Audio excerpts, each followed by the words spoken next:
आज की कहानी का शीर्षक है दो भाइयों का प्रेम। एक कहावत प्राचीन काल के समय की है। जब एक गांव में दो भाई रहते थे। बड़े भाई का नाम मोहन और छोटे भाई का नाम सोहन था। दोनों भाइयों में बड़ा प्रेम था। माता पिता नहीं थे तो सारी जिम्मेदारी बड़े भाई मोहन के ऊपर थी। मोहन शादीशुदा था और सोहन अब भी कुंवारा था। सोहन काम में अपने बड़े भाई का हाथ तो बटाता था, लेकिन साथ ही वह यार दोस्तों के साथ खूब मौज मस्ती किया करता था। सोहन के दोस्तों का उसके घर आना जाना लगा रहता था। दोस्तों के आने में चाय नाश्ते और भोजन का खर्च भी लगता था। ये बात मोहन की पत्नी को बिल्कुल अच्छी नहीं लगती थी। इसलिए उसने सोहन के खिलाफ अपने पति के कान में वरना शुरू कर दिया, जिसकी वजह से दोनों भाइयों में झगड़े होने शुरू हो गए।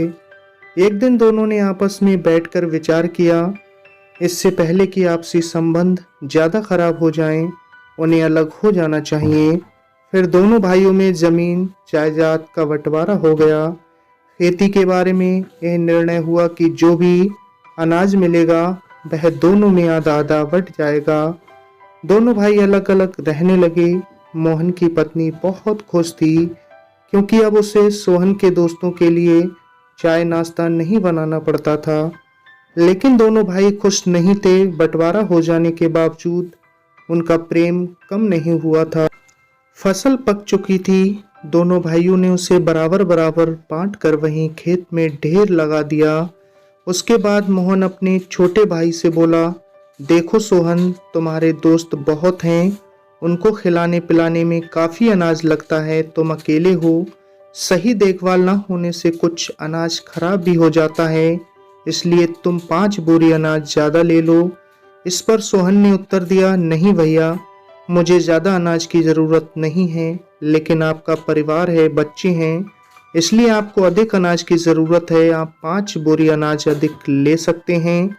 इस तरह दोनों भाई एक दूसरे को अधिक अनाज लेने के लिए कहते रहे, लेकिन कोई राजी नहीं हुआ। अतः दोनों ने फैसला किया कि रात हो गई है, अनाज की बोरियां रात में ही रहेंगी, हम लोग सुबह आकर इन्हें ले जाएंगे। दोनों भाई अपने अपने घर आ गए, खा पी कर लेट गए, लेकिन दोनों को नींद नहीं आ रही थी। मोहन सोच रहा था, सोहन अभी छोटा है, नासमझ है, खर्च ज़्यादा है, वह अनाज का सही रख रखाव नहीं कर पाएगा। उसे अधिक अनाज मिलना चाहिए जिससे पूरा साल चल जाए, लेकिन वह अधिक अनाज लेगा नहीं, मुझे क्या करना चाहिए। फिर मोहन के दिमाग में एक विचार आया। वह चुपचाप उठा और खेत में पहुंचा। रात के अंधेरे में ही उसने अपनी ढेरी में 5 बोरी निकालकर सोहन के ढेरी में डाल दी।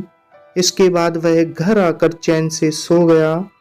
इधर सोहन को भी बेचैनी के कारण नींद नहीं आ रही थी। वह सोच रहा था कि भैया का बड़ा होने के साथ साथ उनका परिवार भी बड़ा है और उन्हें ज़्यादा अनाज की ज़रूरत है। जिम्मेदारियां भी अधिक हैं, उन्हें अधिक अनाज मिलना चाहिए। मैं अपने भाई के साथ अन्याय नहीं होने दूंगा। वह भी उठा और अपनी ढेरी से 5 बोरी गेहूं मोहन की ढेरी में रखाया। सुबह दोनों भाई अनाज लाने खेत पहुंचे तो दोनों ढेरियों को बराबर देखकर चौंक गए। बात समझ में आते ही दोनों एक दूसरे के गले लगे और खुशी खुशी अनाज लेकर अपने घर चल दिए। और इसके बाद दोनों एक साथ मिलजुल कर रहने लगे। तो दोस्तों, इस कहानी से हमें सीख मिलती है कि खुद से ज़्यादा हमें दूसरों का ध्यान रखना चाहिए। अगर हम दूसरों के बारे में सोचते हैं तो वो भी हमारे बारे में ज़रूर सोचेंगे। कैसी लगी आपको ये कहानी? कमेंट्स बॉक्स में अपनी राय ज़रूर साझा करें।